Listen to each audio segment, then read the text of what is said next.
Yo, what is up, everyone? It is me, Robbie Campanelli, sole person on the RCG podcast. I know my hair is not the best, just woke up not too long ago.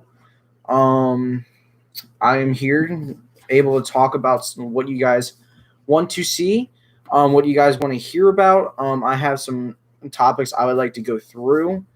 Um, if anyone has any questions about my podcast equipment. The only one is really my laptop and my microphone. I do want to. Okay, so that is mute. If I can mess around with some of the YouTube stuff, so I really can't. Okay, so I want to pull up some stuff. I want to pull up my description because I have a bunch of stuff in there that I want to mess with. All right, cool. But yeah, so podcast number, guys, is in the description. My business email for any sponsorships or anything people want to acquire with me at. I will not accept any censored number calls, so that would be an instant hang up. And we want just a serious little podcast that I've been wanting to do for a long time. Let me fix some of the description up. But yeah, feel free to chat. What's up, Typhoon? Yo, what's up, man? We just got some stuff to talk about. Hopefully, you can add to the conversation if you want me to start talking about anything football related. Feel free to ask your questions. I am trying to just make sure I'm up to date with all the NFL news, if there's anything new popping out from like Ian Rappaport, Adam Schefter, Tom Pelissero. They have anything to say or going on right now? New one here. The Seahawks want to interview Bills quarterback coach Ken Dorsey for their offensive coordinator job, per sources. Seahawks also have been speaking to Rams pass game coordinator Shane Waldron and Saints quarterback coach Joe Lombardi about their offensive coach job. So, Typhoon, knowing that you're a Saints fan, what do you think about Joe Lombardi possibly moving on to the Seahawks? All right. I don't know. Okay. But yeah. So, first topic I'm going to get into, I want to type some of the new topics down. So, Seahawks interviewing new coaches.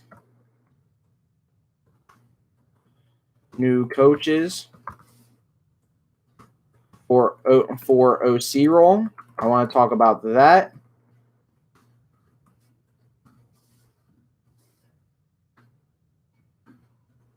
So, in the description, everyone that joins, there will be a bunch of topics that I am going over. In this live stream, I am just writing down the news things I see.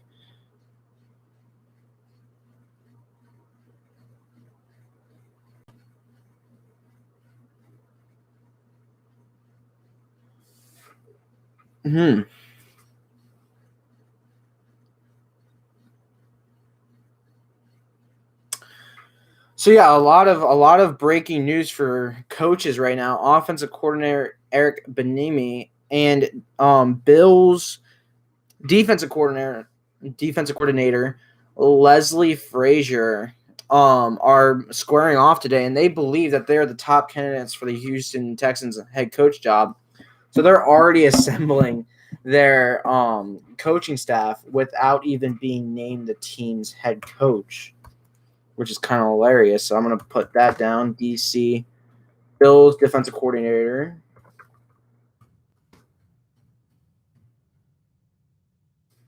Dinosaurs. Bills defensive coordinator. Typhoon, what do you think about Joe Lombardi, Saints quarterback coach, possibly taking the offensive coordinator job at the for the Seattle Seahawks? Bills defensive coordinator. It was Leslie Frazier.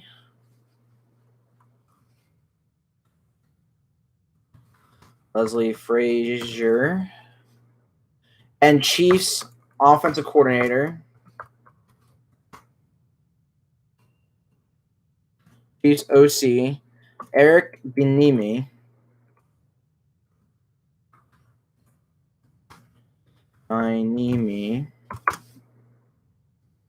Assembling coaching staffs before being hired.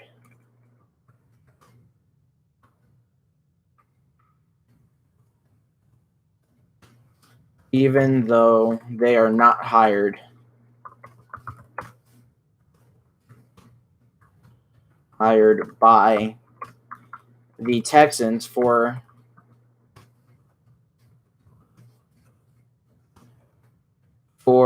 the head coach role.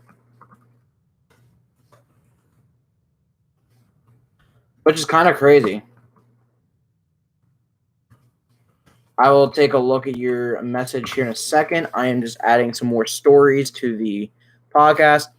Bucs quarterback Tom Brady will cash in on a $500,000 incentive if the Buccaneers win today and advance to the Super Bowl. Per source, he already has collected $1.25 million in incentives for his run this postseason.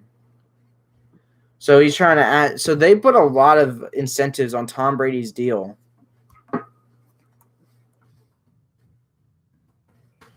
Tom Brady's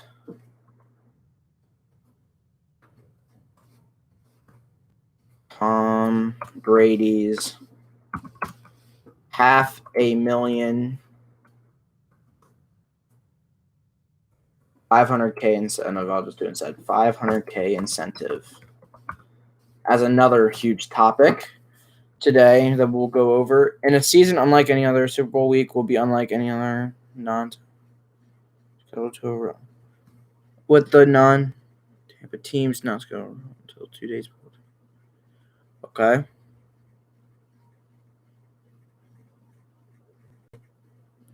Well, those are some crazy ones that are going on right now. There's a James Conner trend right now.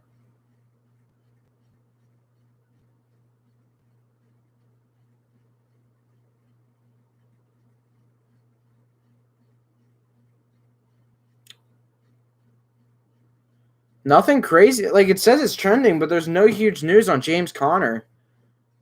So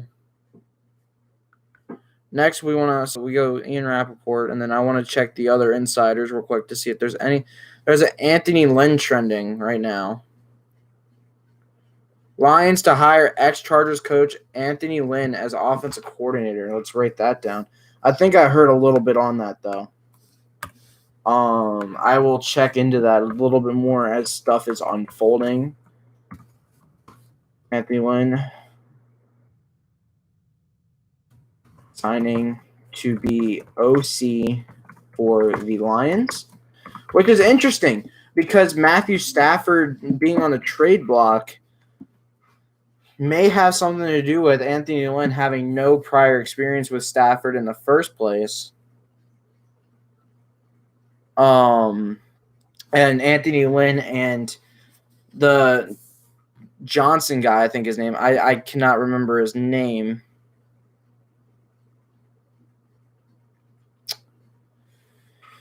Let me see. Lions head coach. What's his name again? Dan Campbell.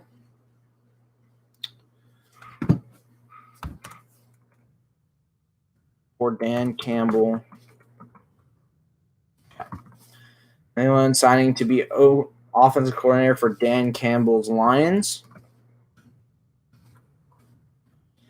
And okay. That's huge.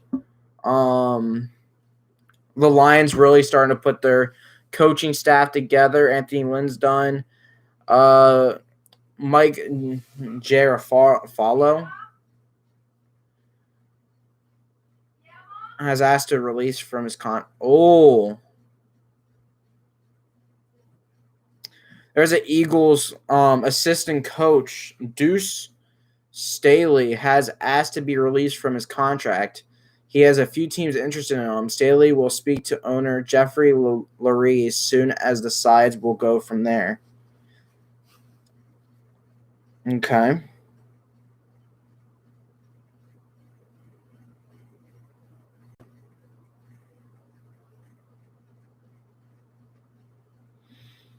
I can't believe I just saw this freaking tweet from Mike Garafolo. The Typhoon would love this one. It says that the Texans are exploring the idea of Josh McCown as head coach, but would surround him with at least one former head coach on the staff. Again, not as crazy as it might seem to go from player to head coach. And if anybody can do it, McCown can. Let me just save everything there. Let me see if you guys can. I don't know if you guys can see that well. On my screen, it's really bad, but I just wanted to show proof that I'm not actually lying. That's an actual tweet. I don't know how true it is. But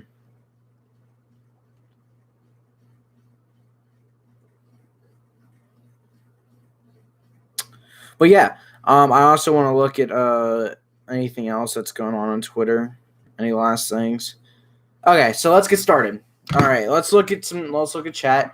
Honestly, Saints are losing a good bit of their coaching and management staff. Then there's the cap situation and also the free agents. So basically we're fucked. Nice, which is true. Losing a lot of your staff, not having the money to pay your players is very huge. But knowing the Saints and somehow being down $95 million in cap, somehow you guys are going to do it. And somehow you guys are going to make the playoffs next season. I don't see a freaking rebuild anytime soon because for some reason, Sean Payton can just pull $150 million out of his ass and get something going. But next up, okay, let's get on to our first topic here in the podcast. Okay. So let's talk about my dream Washington offseason. So first, it would definitely start with our free agents.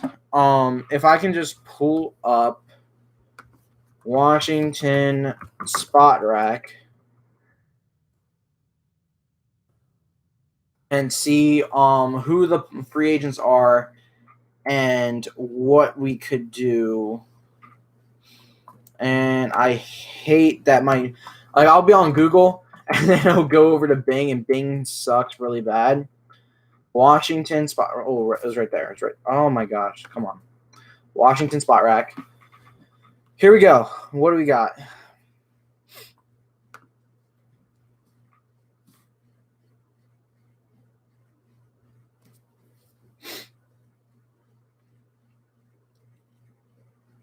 Okay.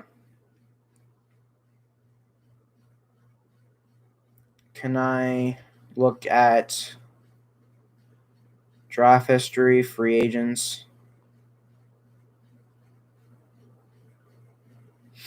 Okay, free agents of 2021. Okay. So we start with our team, and we will talk about who we should bring back and who we should let go. So let's start at the bottom, and we will start with Cam Sims. Cam Sims was our number 2 receiver for at least the back half of the first year. It was supposed to be Dontrell Inman, who was supposed to work out, which he had his great game against the Browns, to be honest. But Cam Sims is a 6'5" receiver. He's only at the age of 25 this season, so he still has 5 years before he's 30. To start with that, and I want to. Sorry, I'm having a runny nose. I want to look at his stats and his snap percentage this season. Okay. So, this season he was rostered by 0.7% of fantasy owners. Our receivers this season went as Terry McLaurin, Cam Sims, Isaiah Wright, Steven Sims, Dontrell Inman, Calvin Harmon, Emmanuel Hall, Antonio Gandy-Golden, Robert Foster, Trevor Davis, Tony Brown, and Jeff Badet. Now, the last four I said were on practice squad or injured, but that's besides the point. This season, he had 32 receptions for 477 yards and a TD. And since he's on RFA, he's only going to be making $1.2 million if we choose to tender him, which I think is a no-brainer. I think if he continues to be the number 2, because he only had a suspect season, if I can look at his snap count, like I was able to look at other people earlier, if I can go back to Cam Sims stats, maybe Pro Football Reference, here we go. We will be able to look at his snap count this season. Offensive snaps. This is huge. This is huge to look at. Cam Sims was our number 2 receiver, I would not say, until about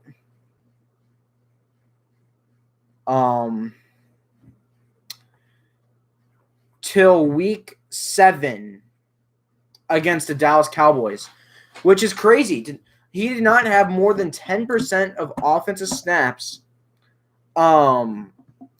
till week 7 of the NFL season when we beat the Dallas Cowboys 25-3 on the 25th of October, which is crazy because the weeks before that, we took 5 L's in a row. That is mind-blowing that with Cam Sims, we were what? So we were 7-9. Take those 5 losses out. We were 7-4.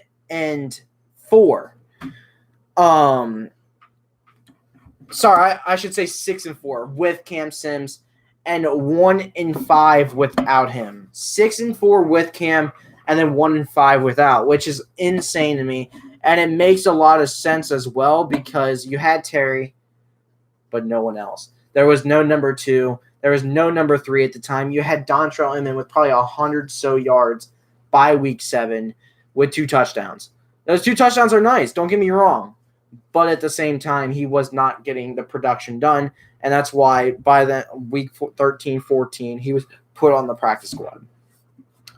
But going back to what I had to face reveal.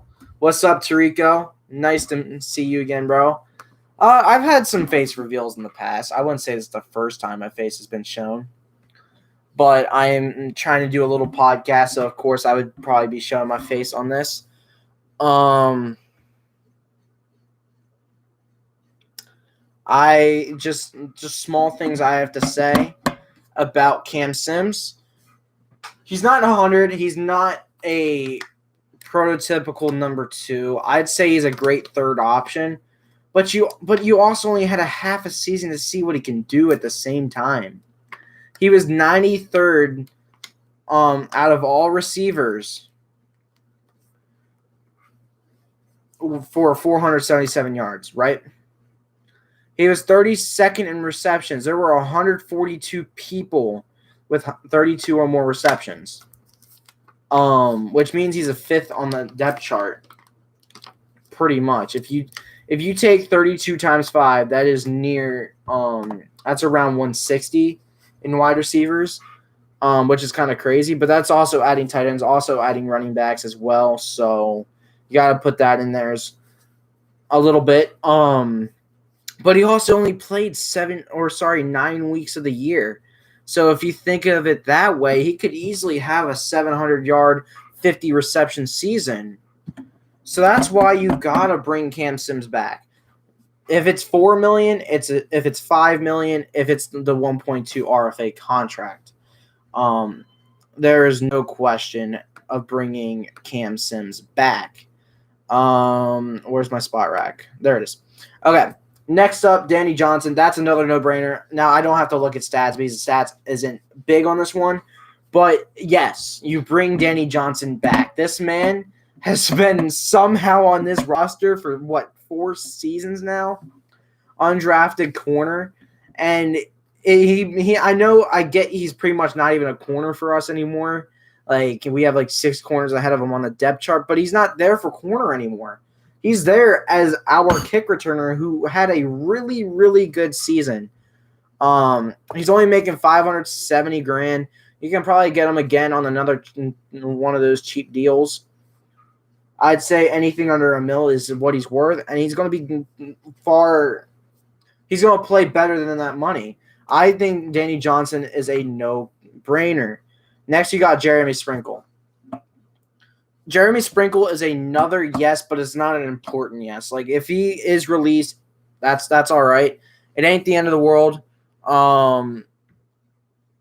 Just letting you all know that the podcast number will be taken off the channel at the end of the video, just so that when this video just becomes live as a YouTube video, I don't get calls at the middle of the night by everyone.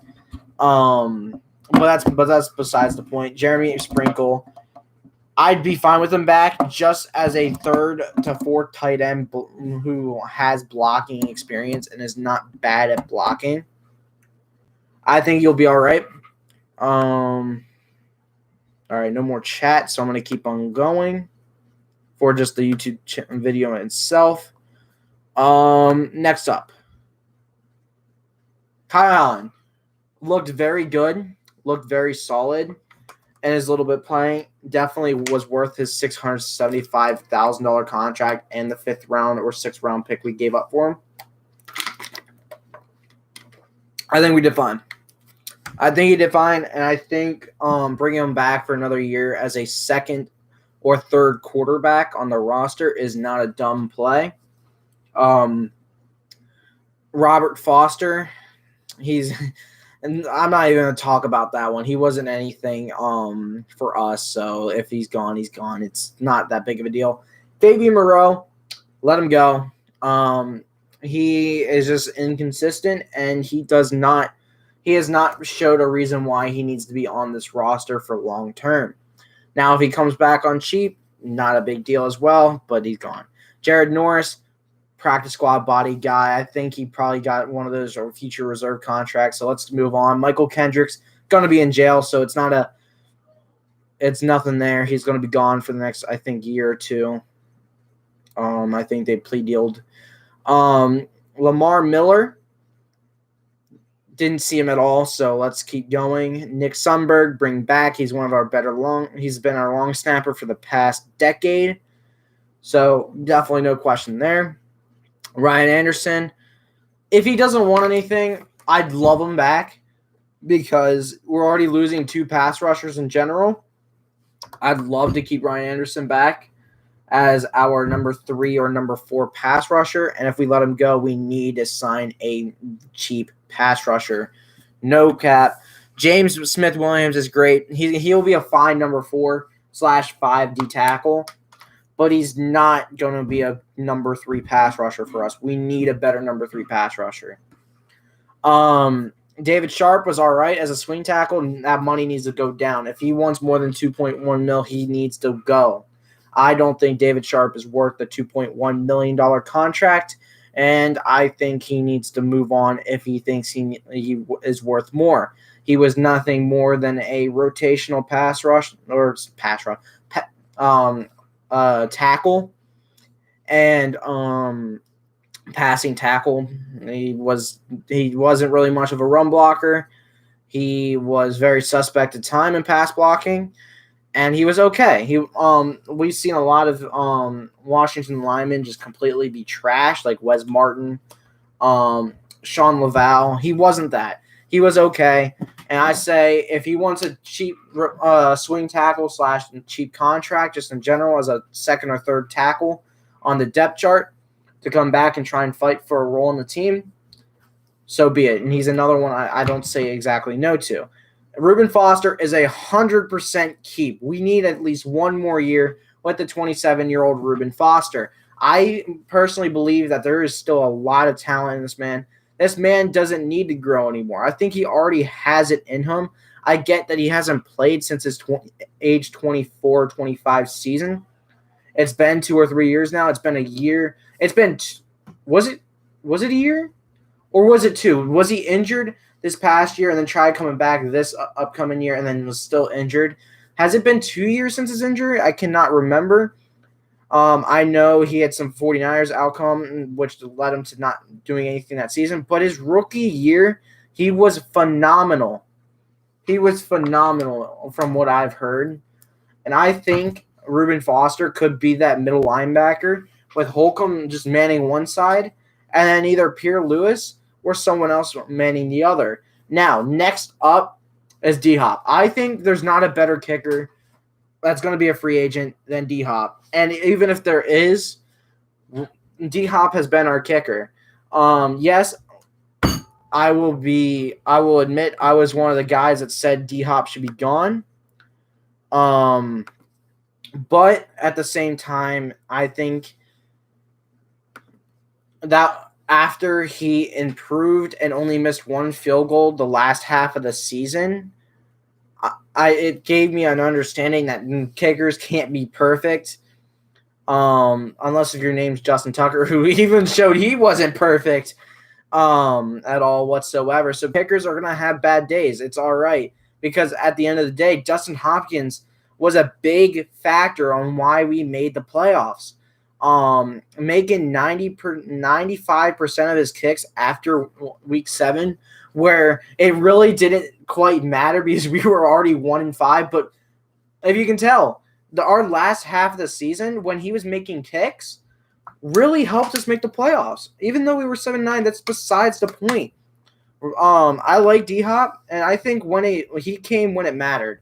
When he played well, we played well. So we need to bring back our kicker and Dustin Hopkins. No doubt. I will pay $4 million for him. Or I'd say 4 would be the max. But if we can bring him back on another year or 2, I will 100% be down with that. Ronald, all right. I want to wait on Ronald. I want to get Thomas Davis out of the way. He's retiring. Thank you for your time here.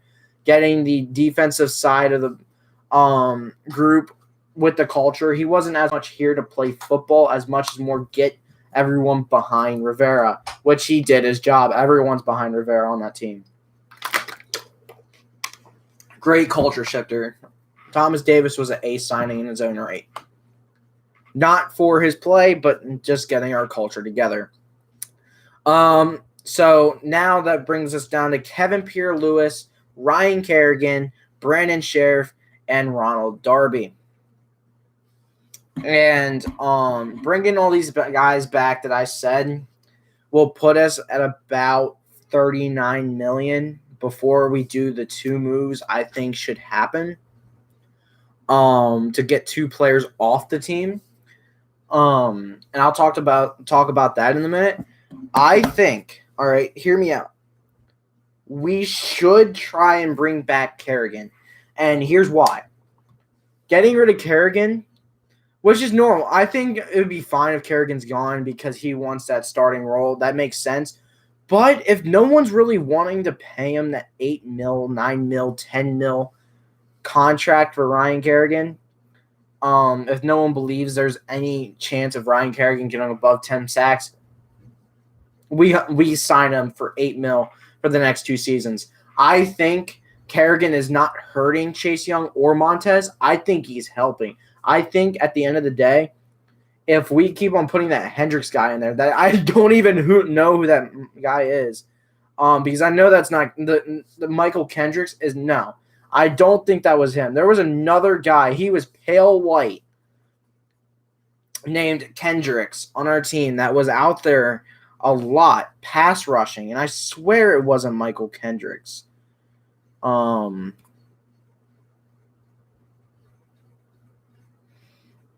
What number was he?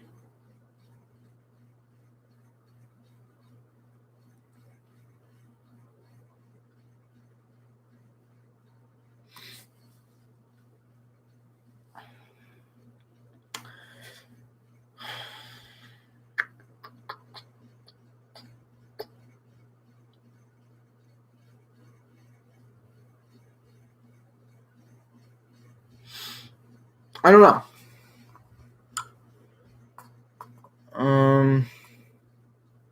Doesn't really show his number, but I swear that wasn't the Kendricks I'm thinking of. I'll have to double check that later in time, but that's not important. Michael Kendricks will be gone.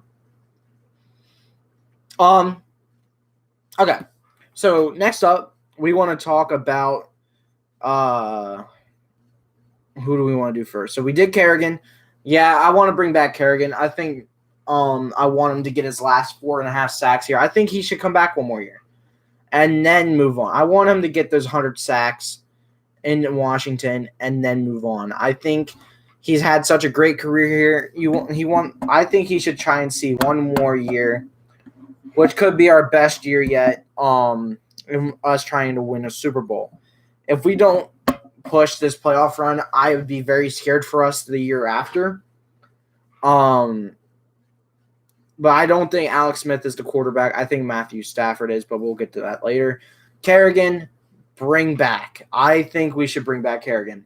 Now the money situation, I don't know how it's going to work, and I don't know where we can do this. But if there's a way that we can get what I'm saying with Kerrigan around $8 million, I'd love there to be a way. But right now, we got to move on. Kerrigan's done. Davis done. Next, we go to Kevin Pierre-Louis. He played fine. The problem is he's also 30 years old. So I say, in a way, I'd say one more year with Kevin Pierre-Louis, but we need to find a guy that will play better than him. If we can't find a guy that plays better than him, well, then we are going to be in a lot of trouble. Because, yes, he'll play fine this year again, but will he be able to play fine for a long-term stand, which is a no. So having a 27-year-old Reuben Foster, having a 25-year-old Cole Holcomb, what are we going to do?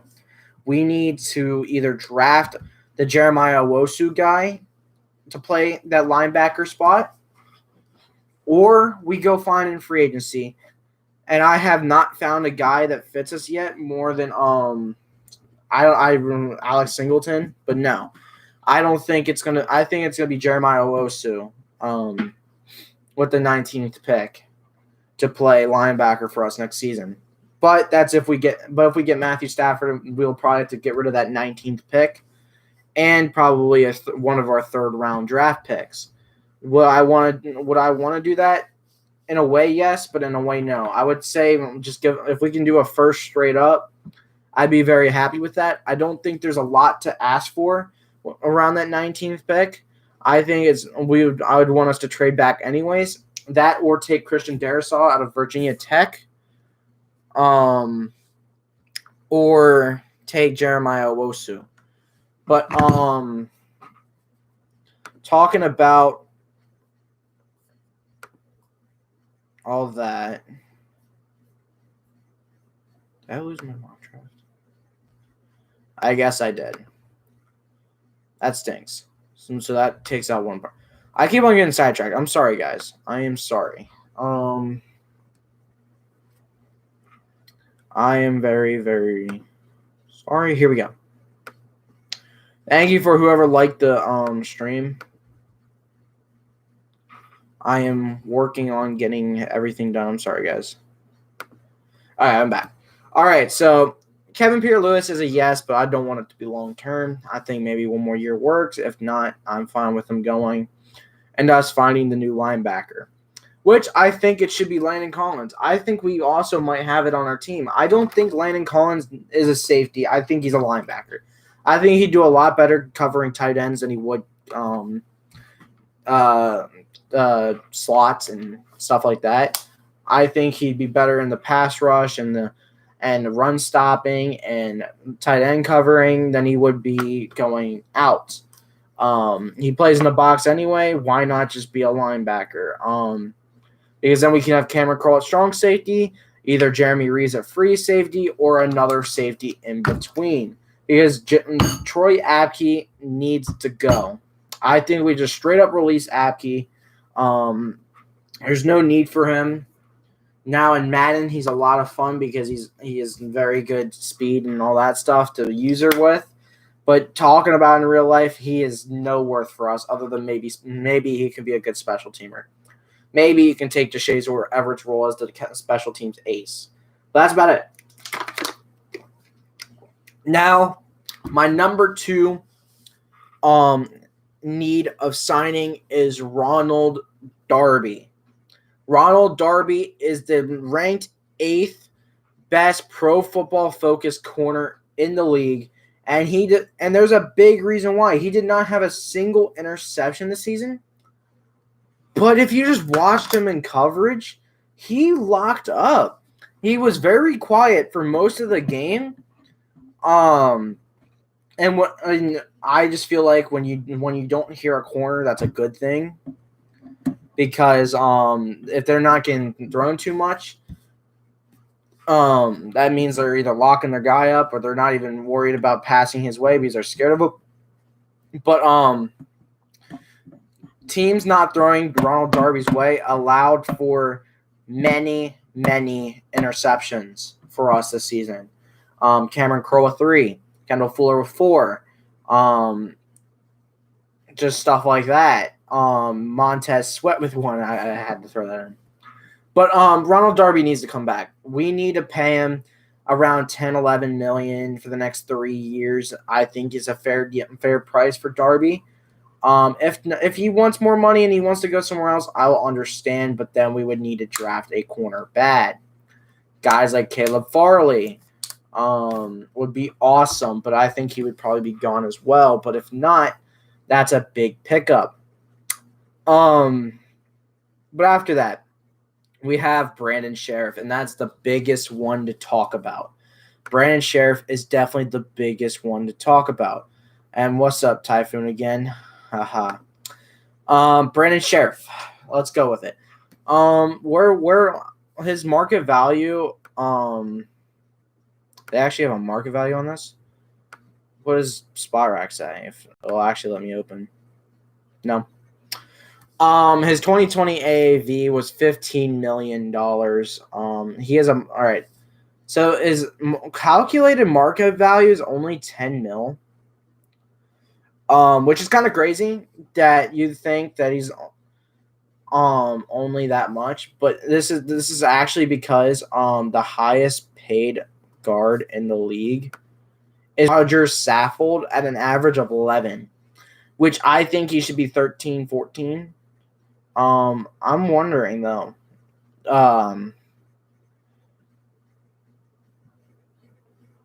Is Brandon Sheriff going to be paid that? I think Brandon Sheriff is going to be paid around 13, 14 million.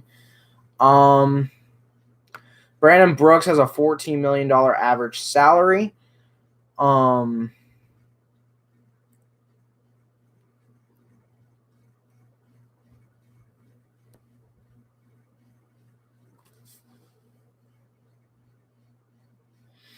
the big reason is Brandon Sheriff only has a 75% games played this season. And that could be a huge reason on why we don't pay him 15 mil. But I do think if he wants 15 mil, we pay 15 mil. If he wants 11, we pay him 11. If he wants 22, no, I'm kidding. At that point, no. But a big reason to bring back Brandon Sheriff is due to he is so solid when he's in that if we lose him, sure you can put Wes Schweitzer at right guard and say it's all whoop-de-doo. But what are you going to do at left guard? You're going to go pick up someone that you're going to hope played as well as Wes Schweitzer and hope played as well as Eric Flowers, and you're going to be like, and it's not going to work out. And now we have another left guard issue. No, we bring back Brandon Sheriff. We have a left tackle at either Saeed Charles or a guy we signed. We have Wes Schweitzer. We have Chase Roullier locked up for the next 4 seasons. That's why Brandon Sheriff should be on 4 seasons as well, so they are intermingled together. And then right tackle Morgan Moses for the upcoming season. I think we need a left tackle and a right tackle. I think we need to start looking ahead of Moses. But Moses will be back this upcoming season, which I am happy about. I think he's good enough. Those are the moves I think Washington should do with our own free agents. Of course, we're not going to sign all our free agents back. That's just how that works. But the main ones I would love to see back is Brandon Sheriff and Ronald Darby and Cam Sims. Those three are everything. Other guys I'd be fine with seeing back, but also we can easily interchange. Kerrigan's a 1 where he's a great 3 for us. I can't say he's a 2. Montez is our 2, and our Chase Young is our 1. But it's crazy to think. So he signed a $15 million franchise tag. How much is the franchise tag going to be this year? And Washington exercised a $12.5 million option in 2019. And, yeah. So he was making about $5 million in his 4 years, signed on 2015. And then 2019, he made 12.5 off an option, or the fifth year option. And this year, he made a $15.03 million franchise tag. So looking at that money, if he won, I think he's going to want around $17 million. And that's going to be a crazy price, but I still think it could still be worth it just because of how well he's played. And he's our guy. He's a Washington guy. And I would say at least one more 4-year deal. If it doesn't work out afterwards, you get rid of him when Chase Young's wanting to be paid.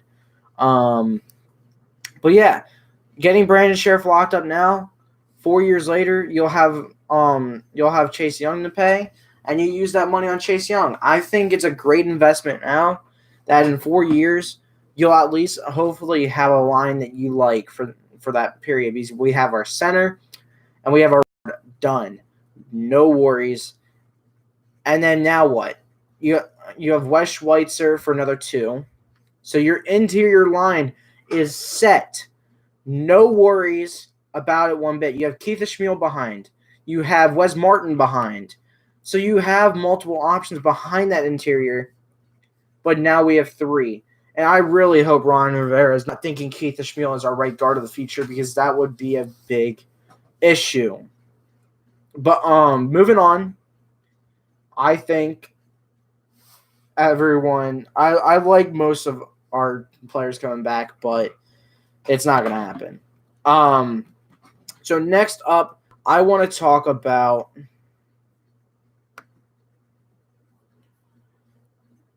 the NFL free agents.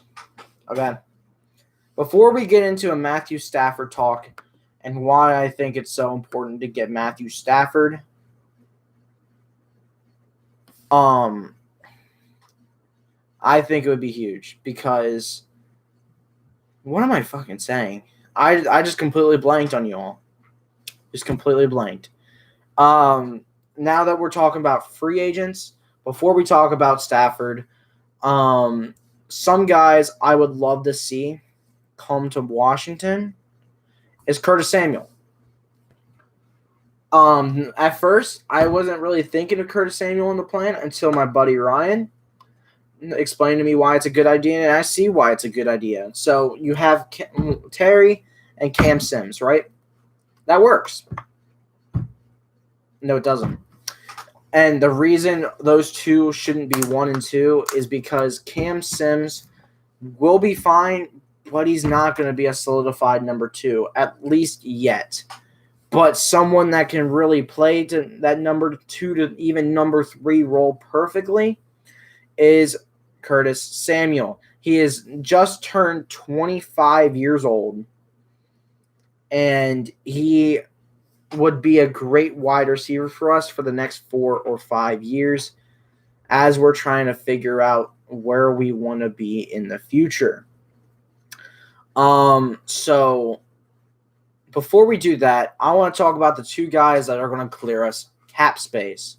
So if I go back from all teams to Washington, I will have to talk about trades.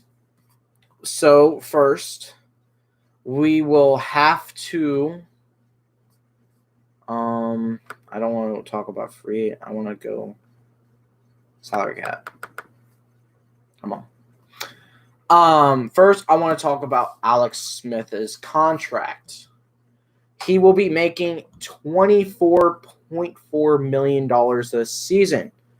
Our estimated cap space is $32 million. But that's weird. But this is to a.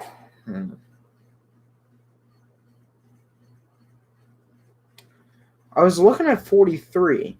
Oh, that's weird. Okay. That's fine. We'll work with it. So we're working with $32 million in cap space. I'm trying to see where that 11 comes from. Where I'm missing 11 grand or 11 mil. I see why. Because of Brandon Sheriff's contract. Okay. So you have 43 mil in total cap space. I pressed what? I pressed X on an ad. Okay. So you have that going. And you have Alex Smith's $24 million contract. All right. And you just got to look at he's not as mobile as he used to be. He's very smart, and he can still throw the football like he could 3 years ago. What he can't do is hold a pocket. He gets very scattery and scared in the pocket, and it's not going to work out. So we're going to clear ourselves $13 million in cap space, and I just want to I want to see what's going on and why. So this is saying that we have adjusted salary cap of 190 mil. So I guess it's going to be right. We're going to have 32 million cap space, and we're going to clear 14. And there's going to be 10 going into dead cap, and then out of the $24 million cap hit, we're going to have about 13.514 mil. And it's actually going to come out to 13.6 million, which is 12% of our cap space. So quickly we look at this and we say dub, and we will be releasing Alex Smith. Next up is a $10 million cap hit of Jonathan Allen, and everyone's going to be like, that was our first round pick. Why are we getting rid of Jonathan Allen? And this is because, one, he is worth 5.27% of our cap space. He has no dead cap compared to Matthew Ioannidis. He is not as much of a pass rusher as Matthew Ioannidis is in a 4-3 defense. He's more of a run stopper, and we have other options. So the biggest reason is just clearing a straight $10 million cap space and moving and going with Matthew Ioannidis, who's going to be on contract for longer and is ultimately not going to be as expensive as Allen would. Plus, that's another $3 million dead cap, and we would only make $4.1 million out of Ioannidis. And if the Ioannidis trust doesn't work out and he doesn't play to what we hope he would, we still have Tim Settle, who wants to start. Tim Settle can easily be a number 2D tackle at Deron Payne. And he is super cheap. I don't think we would have to pay more than $6 million to re-sign Tim Settle. And he is a monster. Had 5.5 sacks. I want to look at Tim Settle's stats with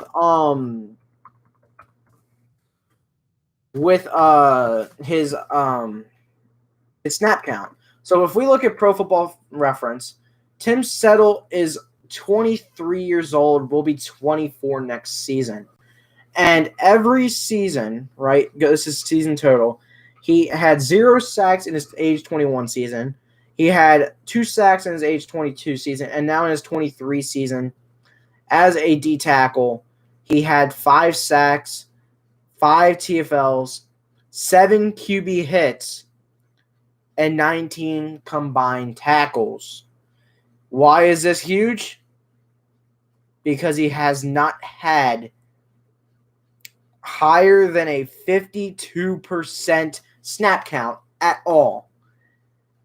And he did not have a sack in that game either. His sacks came in games that he was in the 39 he played in 39% of the defensive snaps, 36% of the defensive snaps, 32% of the defensive snaps, 37% of the defensive snaps, and 32% of these defensive snaps. I think if you put him at 80% snap count, he is going to have a 10-sack season. No, I'm kidding. I don't think he'll do that, but I think he'll at least keep his production or even gain his production to 7 to 8 sacks. Maybe that 10-sack season, it doesn't usually happen like that. You can't really say just because he had 50% snap count, or less than 50% snap count, if he had 100, those sacks are going to double. That's not exactly how it works. So next up, but we're not going to release Jonathan Allen.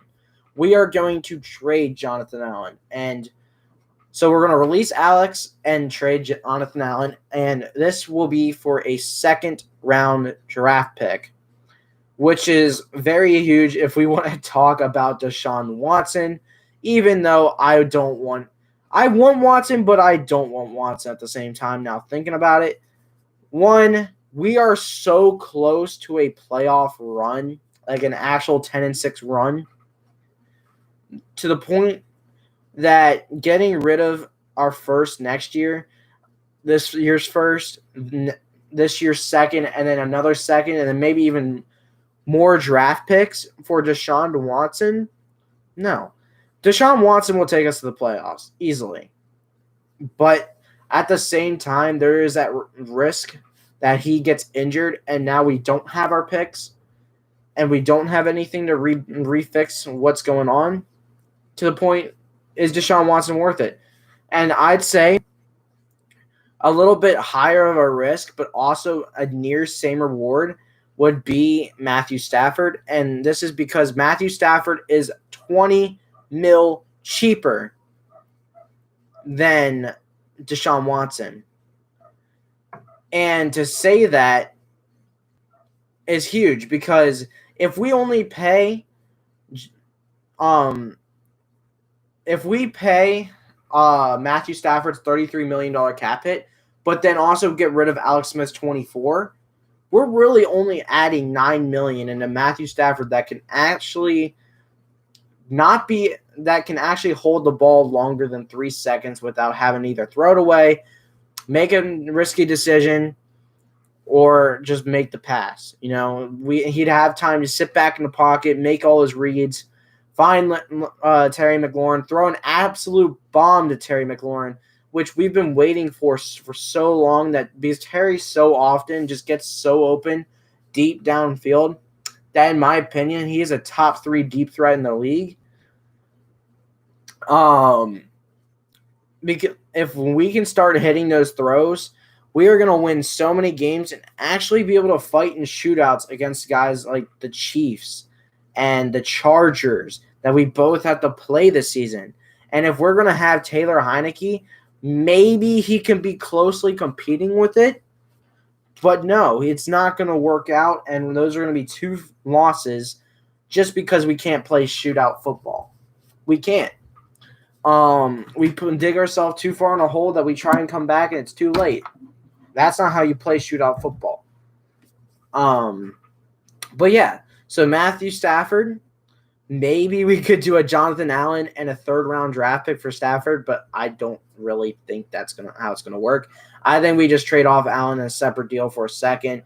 Then we trade our 1st-round draft pick away to the Lions and maybe the 3rd. I'm just gonna say it's just gonna be our 19th pick for now, because I don't know what teams are giving up. But yeah, so Jonathan Allen's gone for a second. So now we'll have 2 seconds, 2 thirds, 2 fourths, and I think it's just a 5th, 6th, and no 7th. Which I think we need. I think we need to find somehow to get a 7th-round draft pick. But that's my opinion, because in the past 2 years we've won with Jimmy Moreland and Jimmy Moreland, and Cam Curl. And even got Trey Quinn, who Trey Quinn could have been very good, but in the same right, he didn't really work out, which is fine. Moreland is decent on the team. He's not insane by any means. I think he has trouble. I think Pro Football Focus says that the best. But next up, let's go on with the next part, and that is moving on. Sorry, I just got a notification. Nothing. Let's move on. So moving on to all right. So we did our trade. We got Matthew Stafford on the team. We got rid of Jonathan Allen. We cleared 10 mil. So now we've cleared 24 mil. And just saying with Spot Rack, saying that we only have 32 mil. If you put 32, sorry, I'm going to make the exact amount. 32,326 and 035. 035, and then you add the 14 mil. Sorry, no, it's 24 mil.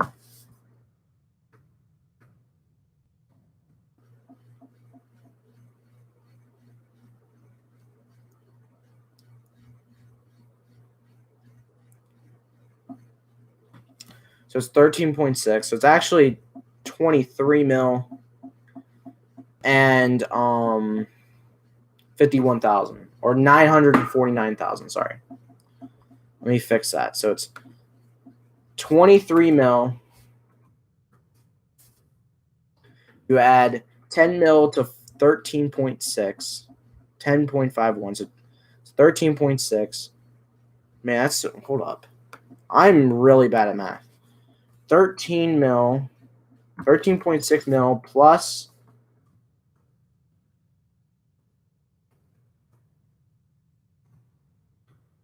mil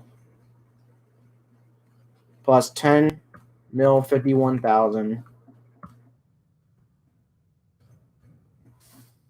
You'd have 23 mil, $651,000. Okay. 23 mil, 651,000. Okay. So then 23 mil, 651,000. And we will have nearly 56 million in cap space to work with.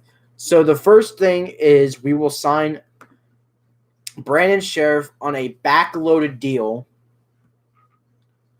to start this 55,900 and let me just copy this number just in case. 55,977,035. So now we have to sign our own players, right?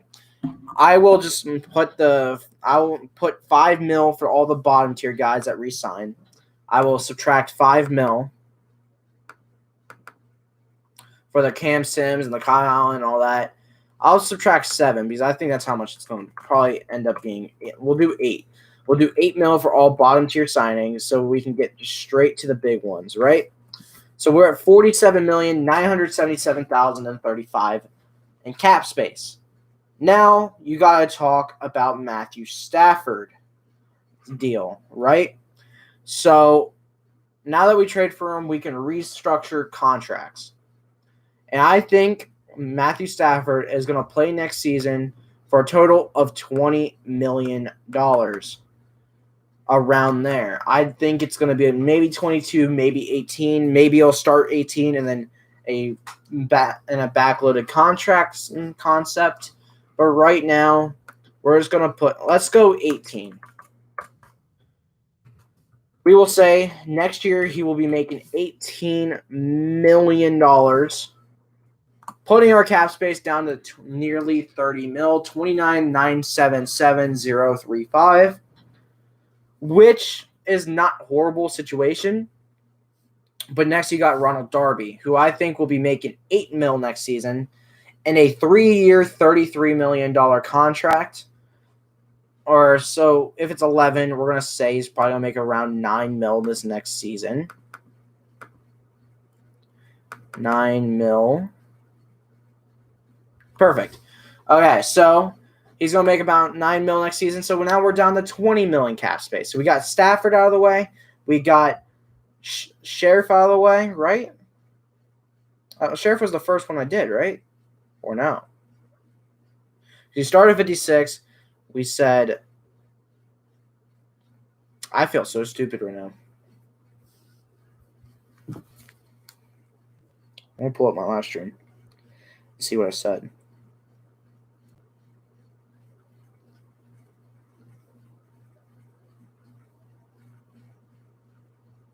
I feel so stupid right now. I feel so stupid right now. I feel so stupid.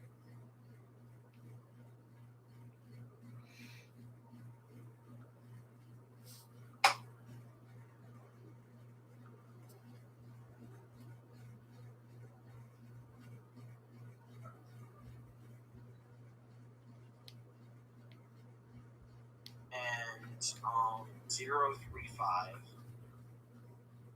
035, and then you add the 14 mil. Sorry, no, it's 24 mil. You add 10 mil to, so then 23 mil, 55,900,000 and for the Cam Sims, the Kyle, and all that. So we're at 47,977,035. Okay. Cap space. Now you gotta talk about Matthew Stafford. So we started with Stafford. So this is not even Brandon Sheriff contract, which is crazy. Which is absolutely crazy that we're going to be down to this amount of money.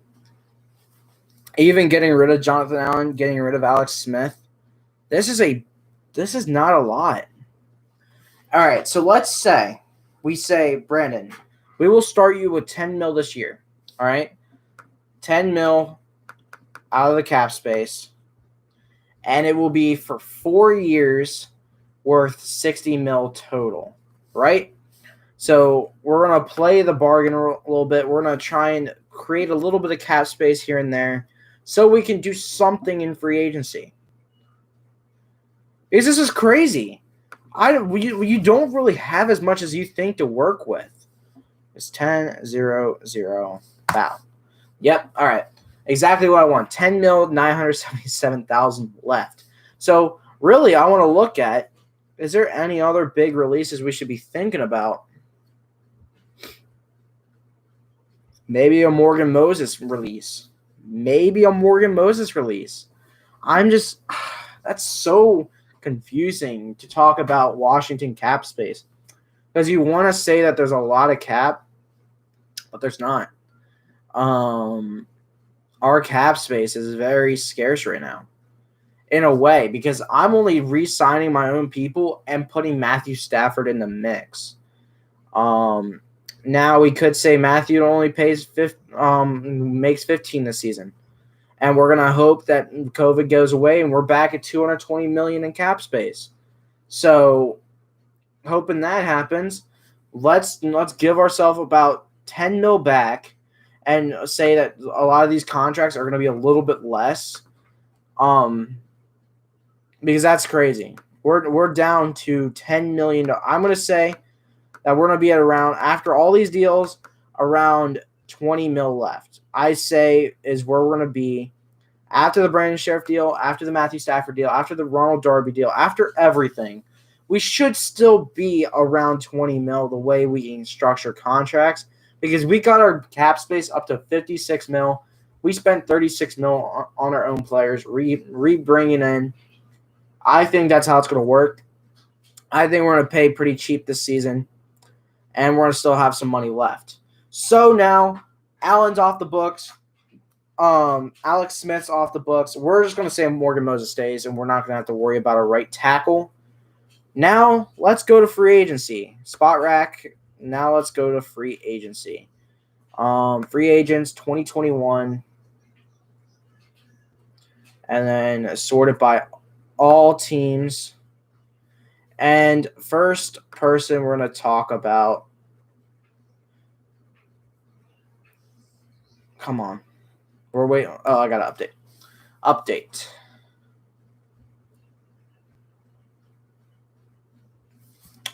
Okay. First off, you got a guy like A.J. Green. Would there be some sense to say that we do Terry, A.J. Green, and Cam Sims? I'd say no. I'd say there would be no reason. I'd say there would be more of a reason to do a second wide receiver and then the third wide receiver being Marvin Jones Jr. and Cam Sims being that fourth receiver, and then at that point having Cam Sims as a fourth receiver option would be insane, knowing that he can come in and actually produce 32 receptions in 9 games. Because then if you really want to say it's you take near half. He's going to have about 58 to 60 receptions in a full season. But that's not exactly how it works. I'd say you probably have like 45, 47 receptions for about 600 yards, which is better than what Josh Doxson did as a first-round draft pick. I'm just saying that we have something in Cam Sims. Plus, you'll have Kelvin Harmon, and then Steven Sims and Isaiah Wright. I think we get rid of Steven Sims, and keep Isaiah Wright as the punt returner, and we move on with that. And I think Kelvin Harmon is going to be a better option than AGG. I think AGG gets put on the practice squad, and Harmon is that 6th receiver with Isaiah Wright, with Sims being the 4. Then future option number 3, and then future option number 2. Now, how is this all going to work? If we would do an AJ Green, it'd have to be like $6 million or less. Because first signing we are going to make, if we go over to Carolina, we're hoping there's a market value for Curtis Samuel. There is. Awesome. Curtis Samuel made $1.6 million this season, right? He's going to want to be paid. And he is an NFL rank 120. He's the 120th best ranked player in general. And he is the 17th ranked receiver, which puts him in the number 1 receiver category. Now, I think Curtis Samuel would be more of a number 2. And comparable players to his contract, people say, is Jarvis Landry's contract, Stephon Diggs' contract, and Brandon Cooks' contract. Diggs is locked up at 14. And I kind of agree, but I also want to say he's going to probably be at an average annual salary of about 11.5. I don't think it's as high as 12.4. I'd say it'd be a $55 million cap hit for 5 years. I think that would be the smartest move. I think it'd be probably finishing out 5 years, $60 million. And it's going to be around 12. 12 as the average. But I think it's going to start low at 8. And then it's going to hit a high of 15 in 5 years. I think Curtis Samuel is the second receiver that we need. And I'm thanking God we didn't get Amari Cooper for $20 million. Definitely not. I think he's great. I think that would be a smarter move to make. So if you put Curtis Samuel's $8 million contract on the books for this season, so you subtract $8 million that he will be making this season, it will come out. I'm just making sure that's $8 million. The calculator. It will come out as $12,977,035. So that's awesome. We have our quarterback, we have our wide receiver 1, 2, and most likely 3 set. Our tight end we could go look for. Maybe a number 2 tight end option. So I want to back up one. Back to the free agency market outside of Carolina and look at tight ends. I think maybe we need a number 2 option, and I don't know if the draft is really where we're going to be looking for tight end. Rivera didn't do that last year, and we will see if there is any free agent tight ends that make a lot of sense. So let me go free agent tight ends and update only tight ends, and the highest AAV contract would be Hunter Henry. Gronk doesn't make sense. Jared Cook, you can probably lowball to be a number 2. Vance McDonald retired. So you'd probably want to start out with a Tyler Eifert, who this season making $4.75 million, had 36 receptions for 340 yards. Which is exactly what we want in a number 2 tight end, right? So I think starting out with a Tyler Eifert signing would be very beneficial at our number 2 spot, and then bringing back Sprinkle on probably a 1.5 or mil or less contract to be our solid number 3. And then get a UDFA guy to fight for that third, probably going to be a 4 tight end / practice squad. That would solve our tight end room. So Tyler Eifert is really all we need, and we can probably get him for 2 to 3 mil. I don't think we need to get him for 4.75. I think we can get him for 2 to 3, since he hasn't been huge since he was 26, 27 years old. So that's tight end. Looking at left tackle, maybe an upgrade over Cornelius Lucas. Let me add. I'm going to say if we do a contract, it will be a 2-year, $5 million deal with incentives. And I think it's going to be a 1.5 and a 3.5. So let me add this to the contract. We'll have 12 mil left. Subtract that to make 1.500 and 000.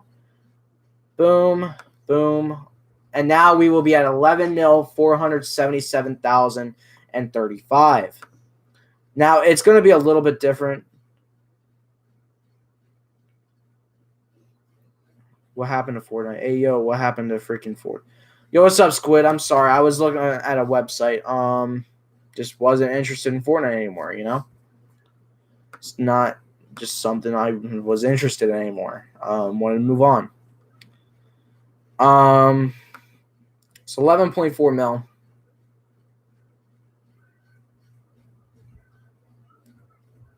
Is that it? There's only 9 players on the free agent market. We're not getting Trent Williams. Not getting Russell Okung. We're not getting Alejandro Villanueva. I mean, if we do, he'd have to be lowballed. I don't think that would work. Cam Robinson could be a nice left tackle. Let's look at his market value and see if it's cheap. $11.3 million.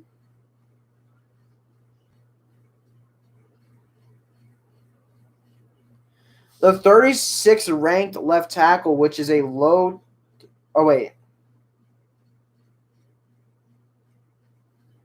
So his current contract of 1.7 means he's a ranked 36th left tackle. His market value means he's the 19th highest paid right tackle in the league. Or sorry, left tackle in the league, which I guess makes sense. I didn't think it'd be that high. I don't think he's worth that much from what I've heard of him. But yeah, I think we're gonna pass on Cam Robinson. I didn't think it would be that high of a deal. Because we don't really need it. Calvin Beachum, nah. I think we're fine. I think if we want a future left tackle, we draft one or believe in Saheed Charles. So moving on, not a left tackle in our plans. Nor guard, nor center. Let's look at right tackle. Let's give right tackle a look. See if anyone that I like makes sense on the team. You got Ty Nsekhe, former Washington player. He's probably going to retire, though. Filer, we're good. Darrell Williams might be a low-key Ron Rivera option. Former Panther, kind of fell, making only $2.2 million per year, and played right tackle this past season. It could possibly be a great player, you know, for us for a few seasons. Maybe a better option than Cornelius Lucas. You never know. A backup, maybe starter, pass, release Moses, go with Darrell Williams. Maybe. I'm not going to do it right now. I don't think we do it, but at the same time, that doesn't look like a bad option. He doesn't have a fair market value, so that means he's probably going to be low in money. which is fine. I think that would be awesome to have Darrell Williams on the team for like a $1.5 million deal, 1 year prove-it deal with some incentives. If he maybe only allows like 5 sacks, give him like $500,000 and re-sign him to a long-term 3-year deal from his age 30 to 33 season. I think he would be a low-risk, high-reward right tackle to move on from Morgan Moses. So that'd be kind of cool. But let's move on. Next position of need. Definitely not the line. Linebacker. I just want to look at straight linebacker. So let's look at that. Von Miller, definitely not. I think that's like a coach option. So yeah, if they decide to release Von Miller, which won't happen. Judon, no. Melvin, no. We're not looking at pass rushers here. Lavonte David would be the first one I'd say. If we're just not going to move Landon Collins to linebacker, getting Lavonte David to add to Cole Holcomb and Reuben Foster would be an awesome signing. Let's look at his fair market value. That I like this. I like Spot Rack because it shows like through his statistics, age, and all that how much his value is, and it's 12.7 annually. So saying we would do a 3-year deal, he's turning 32 in 2 days. So that's nice to know. Well, Lavonte David is 32 years old. Trevathan is making 7. CJ Mosley is making 17. And Bobby Wagner is making 18. Eric Kendricks is making 10 mil. So I honestly say his market value is a rank of 11. Wow. Okay. So he'd be ranked 11 as an outside linebacker for his money, which makes sense. He's around there. I'd agree. So saying he'd do a 3-year, $38 million fair market value. Where would that bind with our cap space, right? That's the big question. How does that bind with our cap space? To first off, we have 11 million left in cap. So if this is our last move, this is our last move. You know, like if we want to bring in a Lavonte David, there goes the rest of our cap space. But you also got to think the Saints are $95 million in debt. Now we don't want to be there, but could we go a little bit over for this season? Yes, and here's why. Because the league is setting a minimum 175 to a maximum 190 million cap hit that will be negotiated because of COVID. After that, because of the NFLPA of saying it's gonna hit into the 200 millions in cap space, we could be like 15 million debt and still have let's just say we're at it's a $180 million cap hit this year.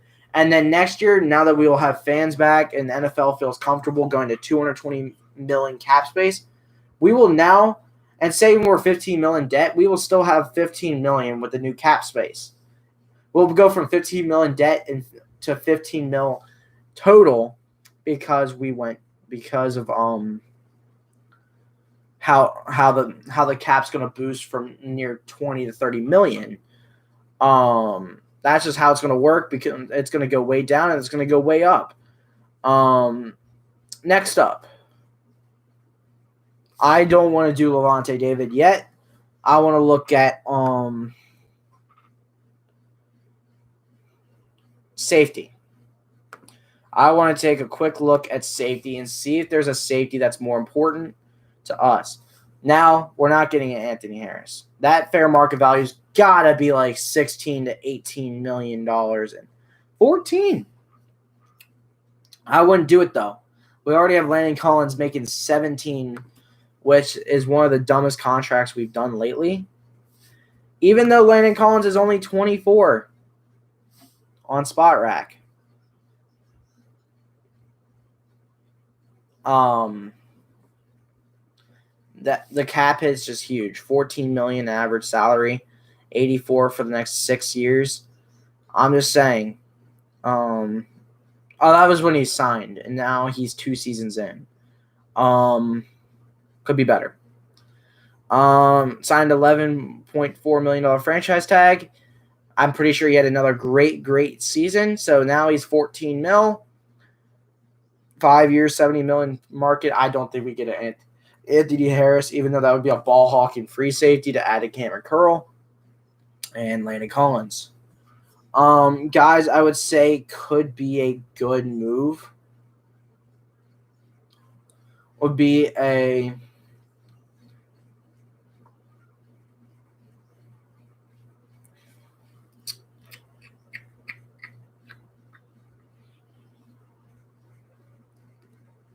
Demarius Randall, who made $910,000 off the Seahawks this past season.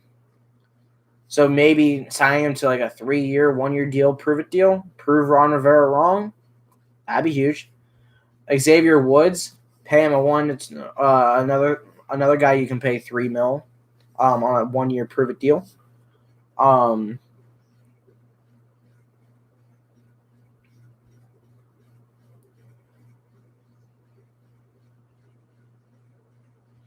But yeah, maybe a Tedrick Thompson from Cleveland, maybe. I would say DeMonte KZ's on free agent. I'd say you go with Demarius. I'd say you'd go with Demarius Randall here. He's a good veteran, 29-year-old safety, but actually no. I really do feel like Xavier Woods would be the way to go. Take a guy from a rival and make him good again. That's what we're huge with doing. So Xavier Woods, give him 1 year. He's 26 years old, so give him a 1 year, $3 million deal. Throw a 4-pick incentive in there for $1 million. Make him earn it. And then at the end of the season, if you're happy with it, go sign him for the next 4 seasons. If us Washington fans are like, dang, Xavier Woods turned his career around, we're hyped to see what he can do the next few seasons. Heck yeah. But this year, after Xavier Woods was having a season, like if I can just look up real quick, Xavier Woods 2020 Pro Football Focus, I think should be a huge okay.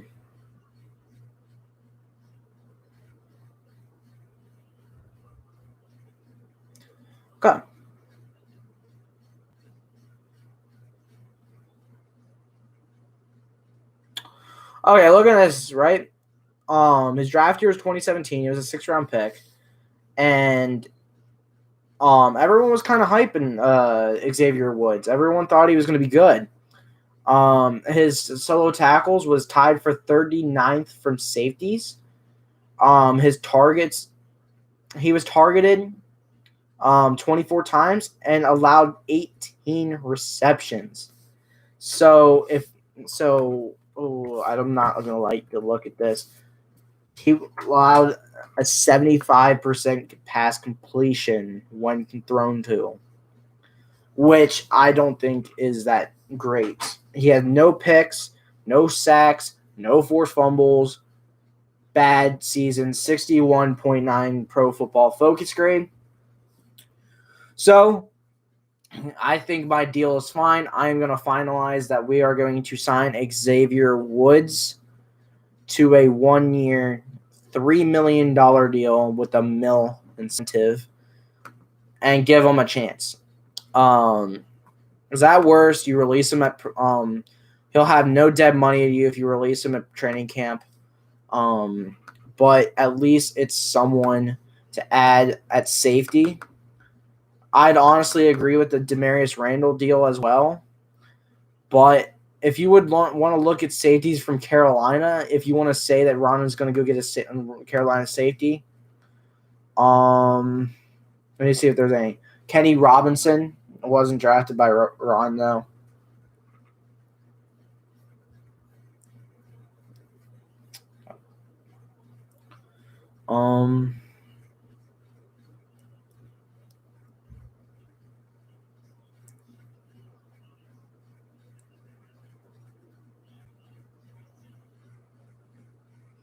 Yeah, no. So Anthony Harris having a great tackle season, didn't have an interception. Wait, whoa. Anthony Harris go from 6 picks to 0? Come on. You gotta be lying to me. You gotta be lying to me. Wow. But, I mean, you could still argue he probably was in the box a lot more with 104 combined tackles, 58 solo, 46 assisted. Not as great as, I don't know if you would pay Anthony Harris $14 million with what I just saw. I didn't see that. I thought he would have interceptions. Justin Simmons had 5. So, ball hawk, free safety.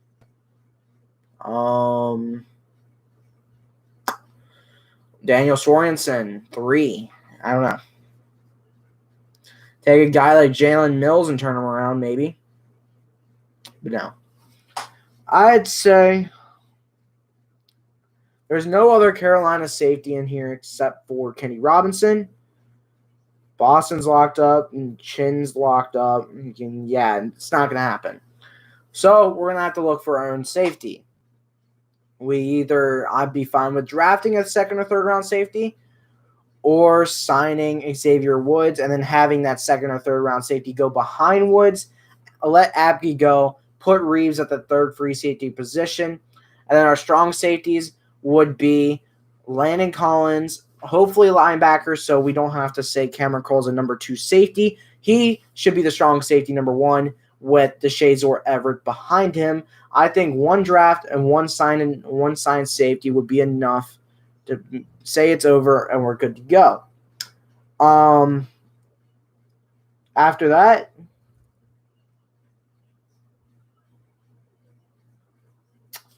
I think we're good there. I think we're good. So we now sit with $8 million in cap space.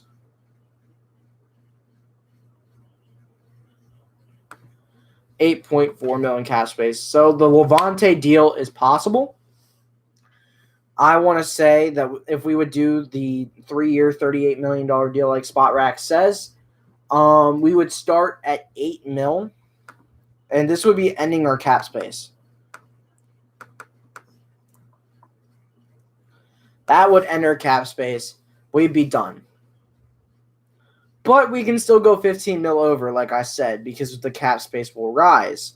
And then all of everyone else's free agent contracts will appoint into our cap space for next season. So, yeah, pretty much saying, I'd say we can probably go make one more signing, but I think that's where I'm going to end it, as in for that talk. I think we did a pretty good analysis of the of what I want free agency to look like.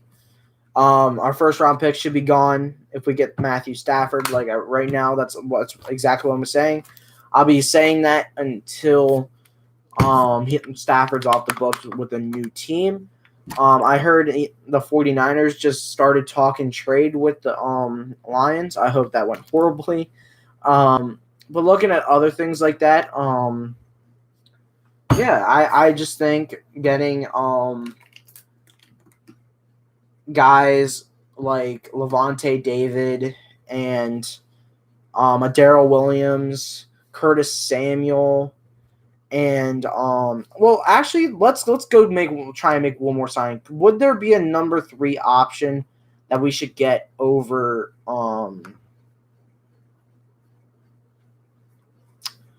what's it called? Cam Sims. So you start with AJ Green, 47 receptions, 523 yards, and 2 TDs. Turning 33. Don't really. If his market value is over 7, I'd say no. All right, so his annual value is perfect for what I'm thinking. And this is talking about veteran deals, right? Emmanuel Sanders is making 12. Deshaun Jackson's making 9 when he signed it. and Edelman is making $7. And I think Edelman's a great one to work with here. They're both the same age. They're both injury prone, and they are both about I'd say Edelman's still better. So signing AJ Green for $5 to $6 million, I think makes sense. I think that would be a good number 3 signing. A veteran guy that if he doesn't work out, you slot Sims back in. Corey Davis,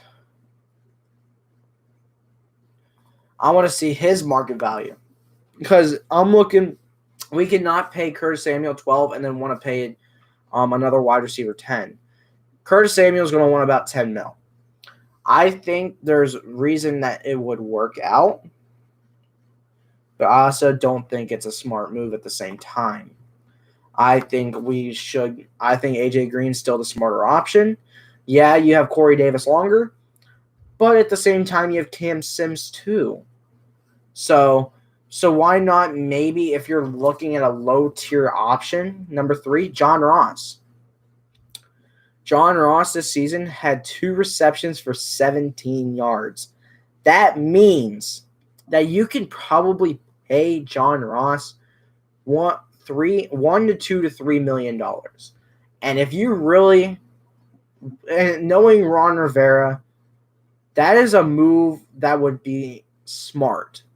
Getting John Ross to try and turn his career around because his best year was last year and he had like at least 40-some receptions. Yeah, it's not first-round pick worthy, but it is third option worthy. Having a guy that can just burn people in the slot and John Ross, or even just be a number 2. Have it be Terry, John Ross, Curtis Samuel. And then Cam Sims at the 4, Kelvin Harmon at the 5, and Isaiah Wright at the 6 as the punt returner. That would be our receiving core for the next few seasons. And we wouldn't have to worry about it finding a new number 3 after AJ Green leaves. Because AJ Green is only going to give you maybe another season of 40-some receptions. So, moving on. All right.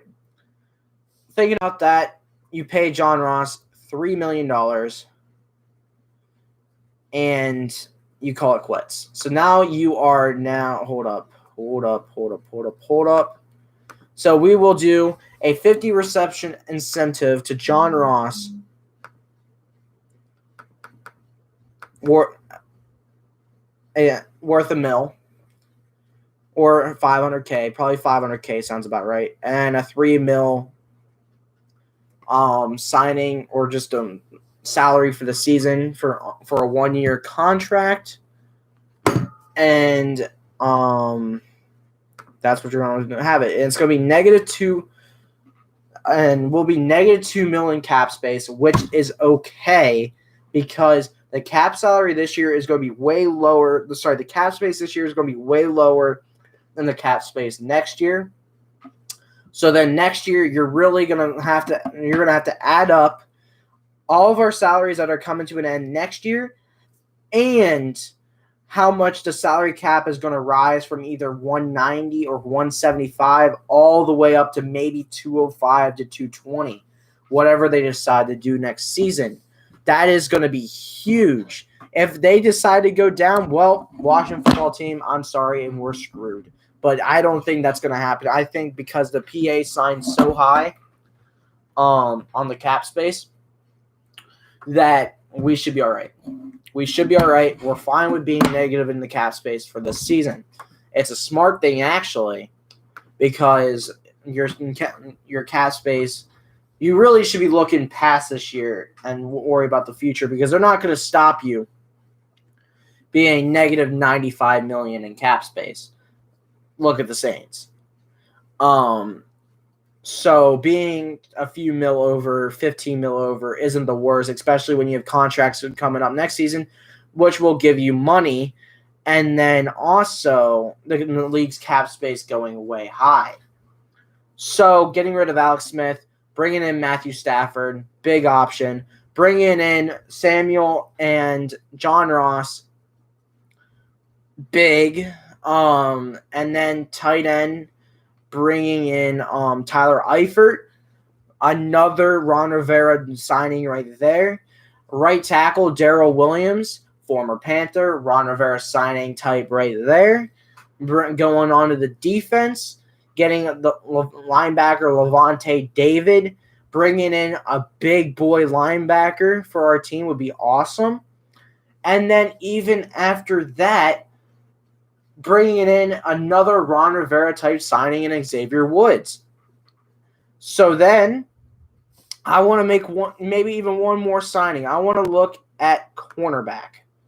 I want to see if there's any options left that would make sense in a slot. This is saying Darby comes back. If Darby doesn't come back, what are the other options? Starting with Pat P. Does not make sense. His market value is going to be easily over $10 million this season. I just want to double check his market value. Come on. You can do this, spot rack. Oh, I hate not being able to load. Okay. Come on. Market value. So, Pat P had 61 tackles and 3 picks this season. Not bad. I think he had a lot of issues. I can look up his Pro Football Focus just to double check. I think he had a lot of issues. He's definitely older now. 10.4 isn't bad, but he wouldn't play slot, so it wouldn't make sense. But this is saying if Darby's gone, you could bring a guy like Pat P in. But other teams, that being the top corner with him and Richard Sherman, they're going to get contracts. DJ Hayden, going to get a contract. Norman will not bring back. Jason McCourty, too old. We wouldn't want to bring a guy like Jason McCourty in. Brian Poole, maybe. Not really too flashy. Mackenzie Alexander, I think he has a lot of issue on his own right. So I don't think he should have a high market value. That's a little high. I would not pay Mackenzie Alexander $8.4 million this season. He is not a top 20 corner in the league. So, moving on, Kevin Johnson, no. Michael Davis, no. Xavier Rhodes, no. Darby, we're hoping to bring back. Rashad Breeland, already tried him once, shouldn't come back again. Dunbar, him and Rivera didn't work out well, so that wouldn't make sense. Nickel Roby-Coleman just doesn't play well anymore. Vernon Hargraves would be a big Ron Rivera pickup to play slot. Jonathan Joseph probably going to retire if I would guess.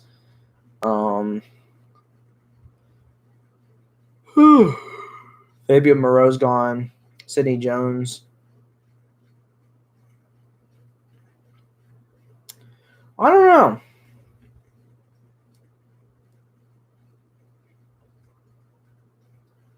Well, we're going to make our move. We're going to make one more cornerback move. And Vernon Hargraves.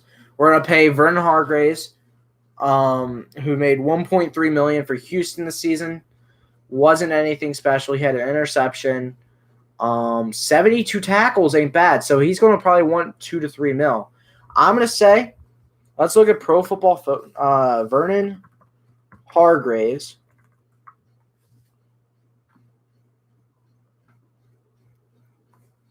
PFF.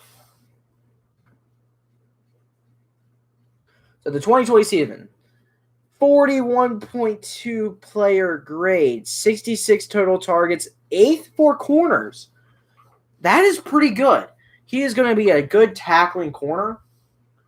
46 in interceptions with 1. I mean, yeah, he didn't really have interceptions. Now, this isn't as bad as what I saw in Xavier Rhodes. He allowed 68 receptions for 93 targets, which is not good by any means. But he's a high risk, high reward kind of guy, allowing 81 percent completion percentage. Ain't good by any means. So, I don't know. I don't know. Vernon Hargraves, 4.5 speed.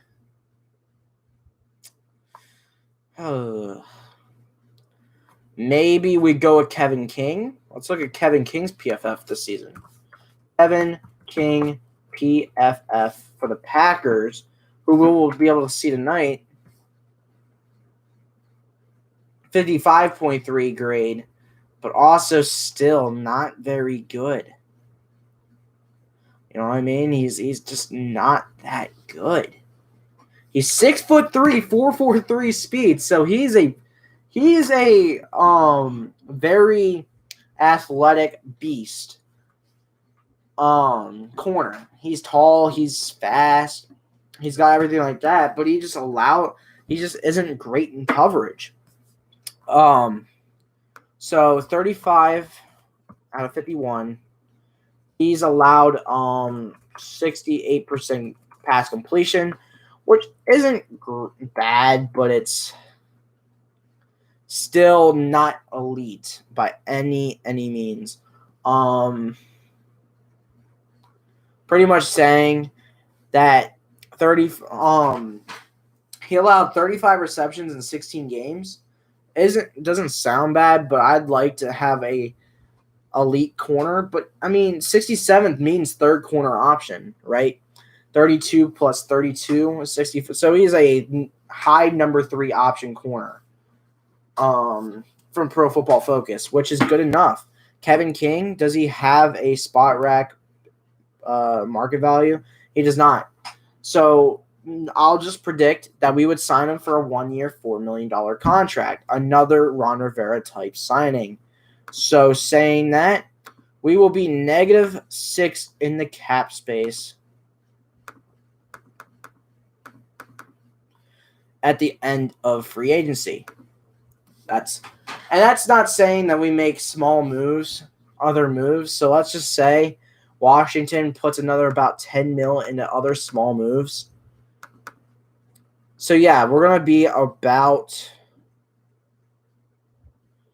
-16 mil on the new cap space, which is understandably not bad because one, we're about to have a cap hit of like, I don't know, or a cap space of about 175 million total.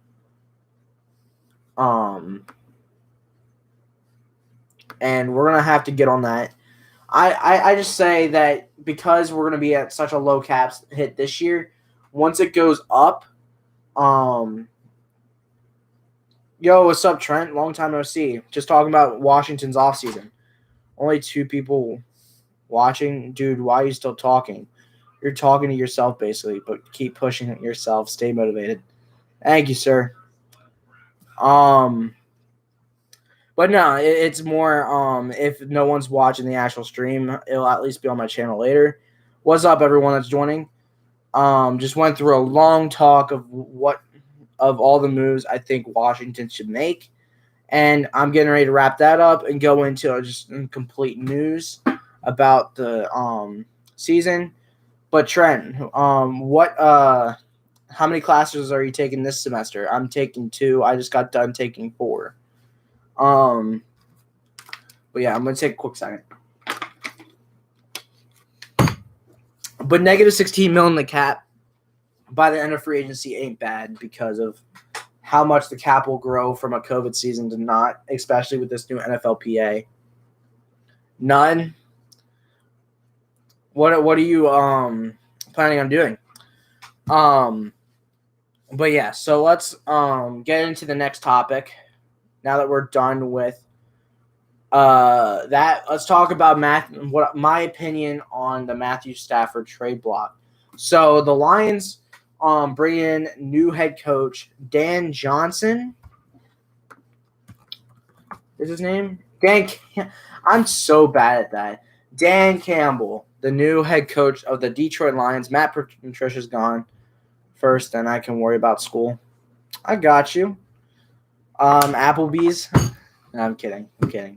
Trent, don't kill me. You should invite me to a PlayStation party sometime. But anyway, Dan Campbell signing a 6-year deal with the Lions. So first off, Dan Campbell. This is pretty much saying Dan Campbell does not want. All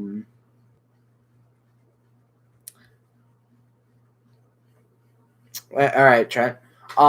This is pretty much saying Dan Campbell wants a new quarterback. Dan Campbell does not want to keep what he's going with now, or he doesn't want Matthew Stafford back. He wants to take his roster and rebuild it. So he's going to try and trade away Matthew Stafford for that first. He's the 7th pick this year, and right after the Eagles, and he's planning to probably take a quarterback with that 7th pick, and then probably an offensive lineman or wide receiver with that 19th selection. Get his offense refixed.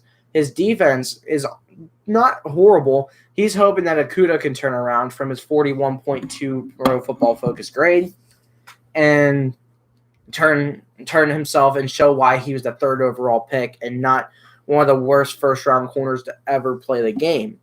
Behind Noah Igubenagany, who was even worse at a 39-point-something grade on Pro Football Focus. So next up, I pretty much want to say that I agree with what Dan Campbell's doing, not just because I want Matthew Stafford in Washington, but because you got to retool. You're a new head coach coming into a system, and you want to build your system, and maybe Matthew Stafford's not it. Plus, you got a 6-year deal, right? So you have 6 years to show why you were such a good head coach.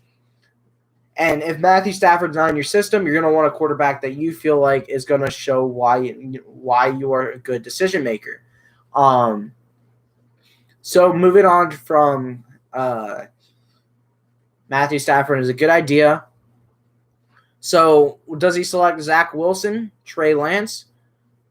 Probably Zach Wilson will probably gone because, to be honest, the Bengals will be trading their pick at 5 to give to a quarterback-needy team. And 1 and 2 is going to be probably, I'd like to say, the Houston Texans and the Jaguars. The Jets are going to trade their 2nd pick away to the Texans for Deshaun Watson, and it's just going to happen like that. So the new top 5 would probably be the Jaguars, the Texans, what was the 3rd pick? The Dolphins, because of the Texans, Bill O'Brien's stupidness. Number 4 would be the Falcons. And number 5 would probably be the team that trades with the Bengals. Thinking about that, Lions might trade up. Lions might try and beat out other teams to make sure they have either Zach Wilson or another quarterback. So then also, you don't want to start your third quarterback in the draft class week 1. So you're going to need to go sign a quarterback. And if Zach Wilson is the system, do you go get a Ryan Fitzpatrick, or do you go get a Mike Glennon, or do you go get a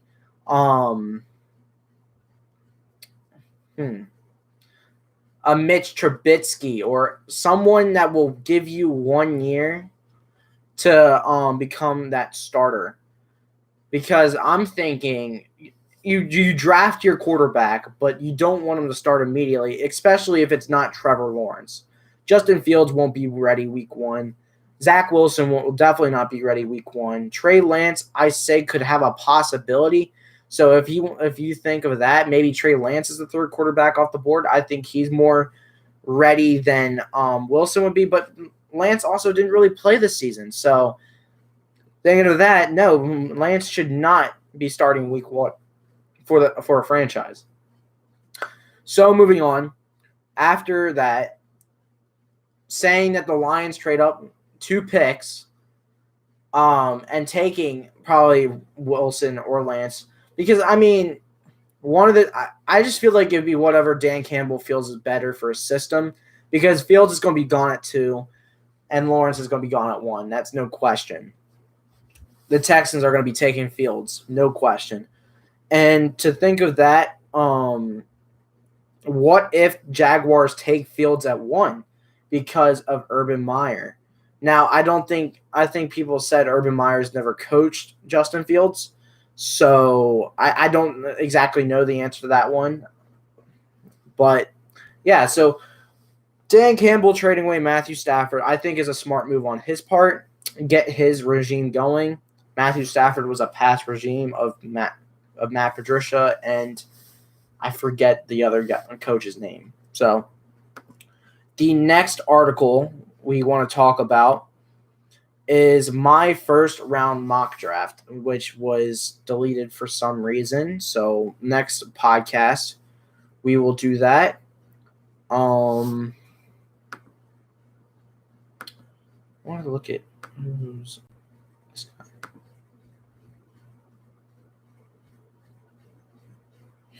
Okay. But yeah. Moving on to the next part. Let's do that. So after that, I want to talk about the first COVID-free week of the NFL season.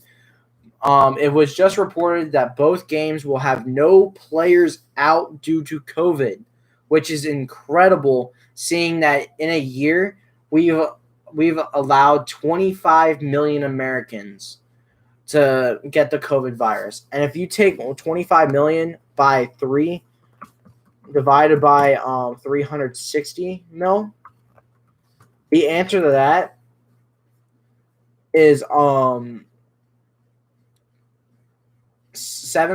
of all of America has had the COVID virus, which doesn't sound like a lot, but it is. It definitely, 25 million is no joke when talking about a pandemic.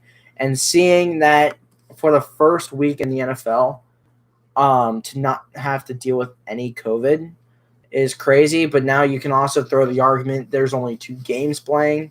Yes, you can definitely say that, but I'm still going to say that's incredible. 2 games, no COVID worries. That's going to be fun football to watch. Some big injury updates that we'll talk about.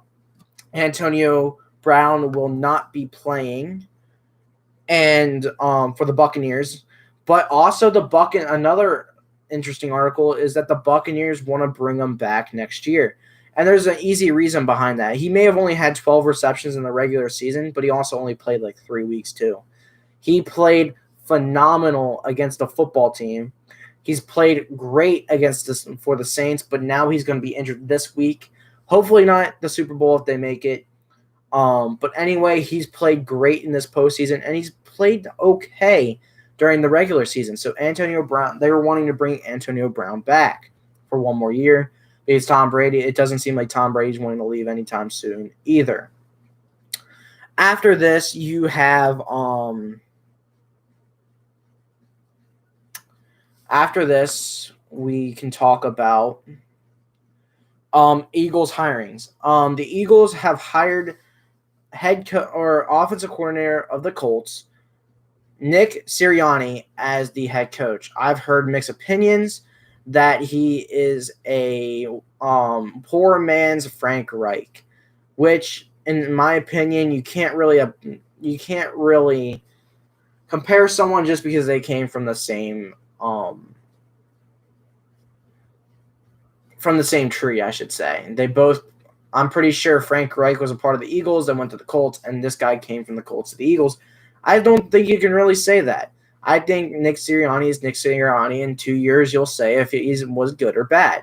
Doug Peterson won them a Super Bowl, but people still say that he had a lot of troubles. So really, all you can really do is compare Sirianni. Maybe he's not as frowned upon as Doug Peterson was coming in, but you got to give him a fair shot. No one thought Doug McDermott would take the Bills to back-to-back playoff runs. You know what I mean? So I think it's a little bit confusing why people are calling him poor man's Frank Reich. Nick Sirianni is Nick Sirianni. And I think I'm a football team man talking, and I think they just need to give their head coach a chance, let him build his coaching staff, and then at the end get the job done, you know? Just let them try and rebuild this Eagles team. Let them rebuild Carson Wentz and get this going again. And now also the Eagles hired defensive back coach Jonathan Gannon as the new defensive coordinator. And honestly, I think it's weird to promote coordinators of like special teams or like a D lineman or defensive back or even linebacker coach as the defensive coordinator because they have their specialty in one position, right? And you're going to move a defensive back coach to coordinator, which means you have to control that whole defense, which I think is sometimes troubling looking at guys like Dan Minunsky of the past for Washington, who was a D-line coach, moved to defensive coordinator for us, and he didn't work out. He wasn't that good. I think it's going to be very weird to see because most of the time I say best defensive coordinators are former head coaches who are probably actually will specialize in one thing too, either head coaches or defensive assistant coaches, if that makes sense. Like assistant defensive coordinator or someone like that. Someone that is used to controlling a whole defense as a specialty instead of one side. So he's going to be really good at teaching corners, but how good is he going to be teaching at linebacker, safety? I think he'll be fine. Sorry. He'll be good at corners and safeties, but how good is he going to do on that front seven? But you need a defensive back coach to be good at right now for the Eagles because that is their biggest weakness is their secondary. But other injuries is Clyde Edwards-Helaire. I can tell you that Clyde Edwards-Helaire is going to most likely play today, and Le'Veon Bell is doubtful. And then Sammy Watkins is game time decision. So a lot of Chiefs offense going to be very game time decision. And looking at the games, which one is the 3 o'clock game? Is it the Packers versus Buccaneers? It is. So at least they have till 7 o'clock to figure. It'll probably be 6 o'clock their time, but still, it will be very because it's Kansas City and the Bills. Yeah. So thinking of that, you have about till 5 o'clock, 6 o'clock their time, most likely, to figure that out. And at the end of the day, I think Sammy Watkins will play, but I think he's going to be limited. I think Clyde Edwards-Helaire is going to have a great game now that he has no running back to stop him. So, yeah, I don't know what to exactly say other than that. Moving on to some other interviews for offense and defensive coordinator. Buccaneers next one. Seahawks interviewing new coaches for offensive coordinator role. If my phone is not almost dead, it's not. Well, it is, but it's not at the same time. I have some time with it. I want to look up what I saw about.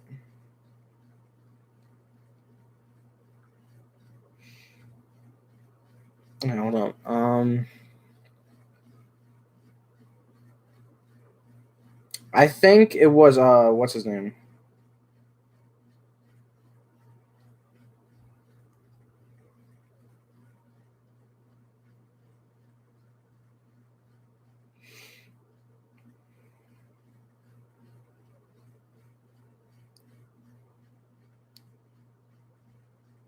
I think it was Adam Schefter.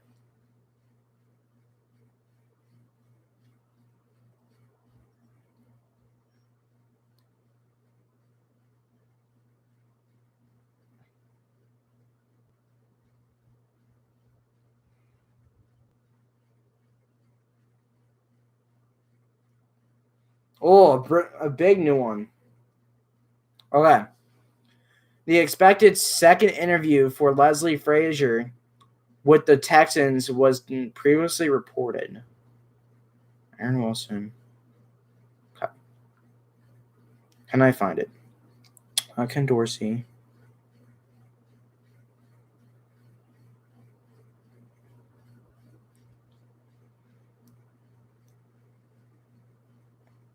I don't know.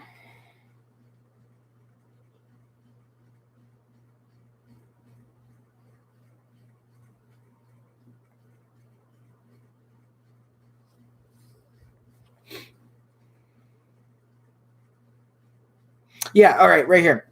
Adam Schefter reports that Bill's quarterback coach, Ken Dorsey, who's still in the playoffs right now, will be that they want to interview him. They are speaking to past game coordinator Shane Waldron and Saints quarterback coach Joe Lombardi about their offensive coordinator job. And then Bill's Leslie Frazier is getting a second interview for head coaching job, which is a funny story I want to get to in a second. But still.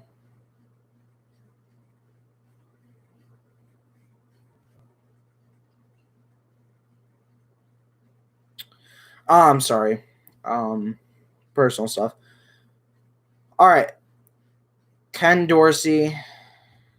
Okay. So what I want to get into is the Seahawks are interviewing someone for their offensive coordinator role, such as a Bills quarterback coach, such as Joe Lombardi of the Saints and the Rams pass game coordinator as well, which means they are looking for a new coordinator, and those are guys that are opening. But on the other hand, the Bills have the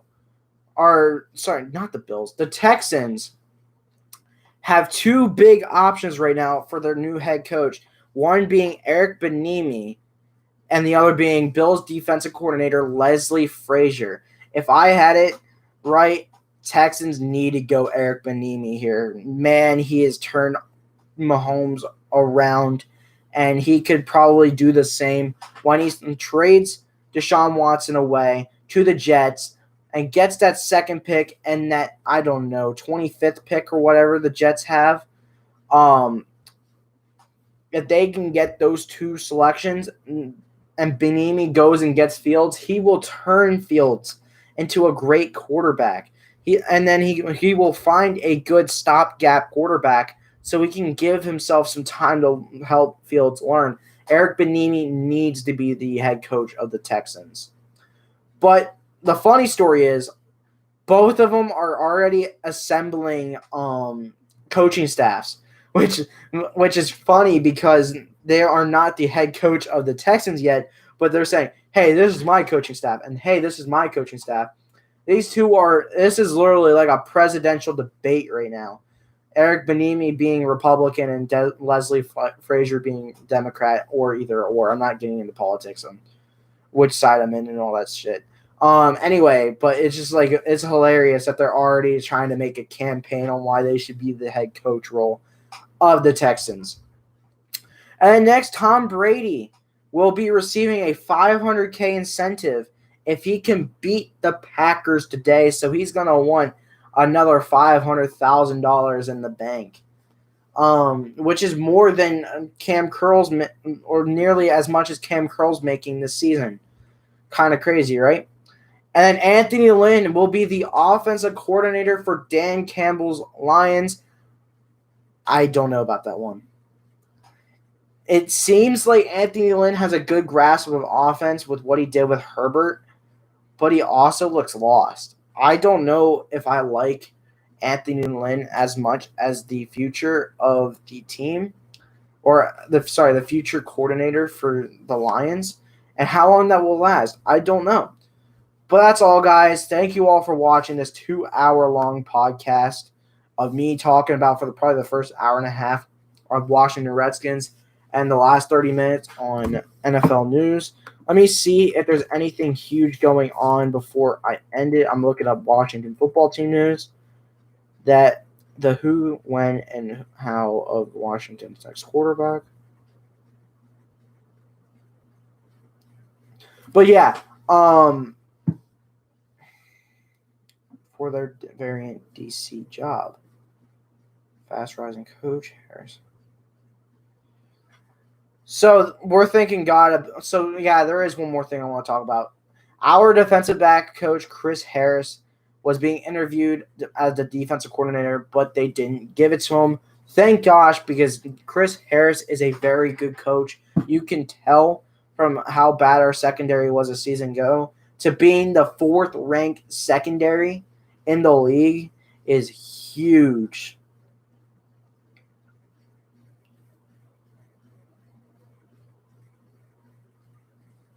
So then someone posted a meme. My reaction if I'm Washington football team brass on any potential trades for Watson or Stafford, where the Texans or Lions ask about young players such as Young, Sweat, Curl, McLaurin, or Gibson, they should be strictly off limits. Point blank, period. Oh, I get it now. So the Lions want one of those players, and we're like, hell nah. You get our first, maybe a third. We're keeping our base team, and you can have our first and third for Stafford. That's fine. We'll keep our second. We'll keep our third-round draft picks to turn into a safety and a linebacker or a wide receiver. Nah, I don't even think we should get a receiver, but turning it into like a safety linebacker and then maybe a tight end as 2 as well.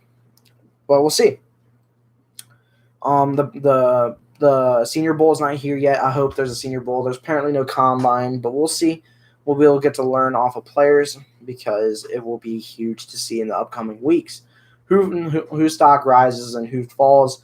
And if there's no combine, there's not going to be a huge stock rise or drop, and we're going to miss out on a lot of players that turn from 7th-round picks to 4th-round picks because they actually show that they're going to be athletic, big, and good kind of thing. So, trying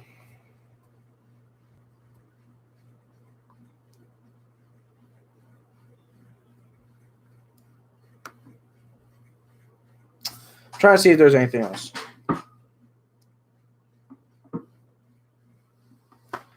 So, with the Martin Mayhew hiring, there are now 5 black general managers in the NFL. I think it should be 16. I think we need more black general managers in the NFL. Listen, it's going to take a crazy amount of high-round picks to pry Deshaun from the Texans, if that's even possible. And I know the Washington football team hasn't had long-term success going that route previously, and officials would have to convince Watson that things have. Not going to happen. Since 2010, only 3 of the 14 Super Bowl quarterbacks played for a team that did not draft them.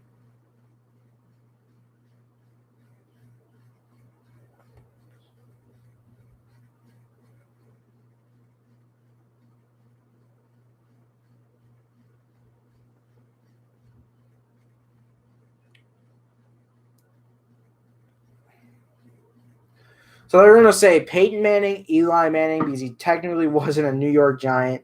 I'd take that away. And Garoppolo, average years of experience for the other starters, excluding Brady, is 4. Washington football team is better off taking chances in the drum. You have a 3 out of 14 chance of going and picking up a Dak Prescott or a Deshaun Watson or a other type of quarterback or that's in free agency, and you have a 3 out of 14% chance or 3 out of 14 chance of winning a Super Bowl with that quarterback, which I get. Good one by Tom Sweepies. That actually is true. I'd say Matthew Stafford is still better than what we would have at the 19th pick.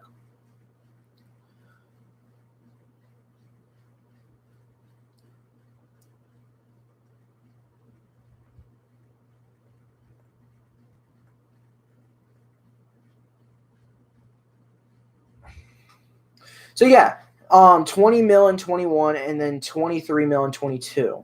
So